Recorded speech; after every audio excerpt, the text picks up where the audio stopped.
We're at the Hanover Turtle Creek in Dallas, Texas. The Hanover Turtle Creek in Dallas, Texas. Hey, we're looking at the B10, and this is a 2-bed, 2-bath with study. It's 1,476 square feet.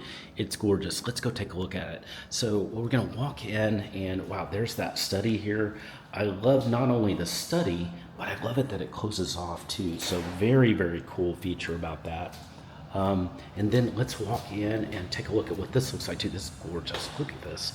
Oh, wow. Okay. Wow. Phenomenal. Look at this. Beautiful.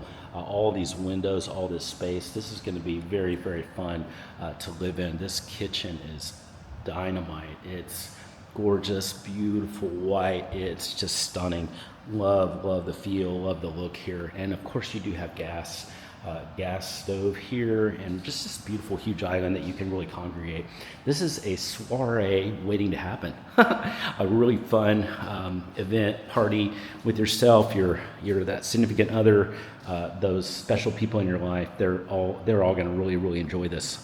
You do have a balcony as well you can step on, and we may do that in a minute. But also you've got a really good space here for this would be good for a table here, that you do have a wine fridge. I mean, this just really does have everything. This is just quite gorgeous. Let's do video part 2, and we'll walk into the bedroom and bathroom. If you have questions at any time about anything you're seeing, send me a text. Just use that number below.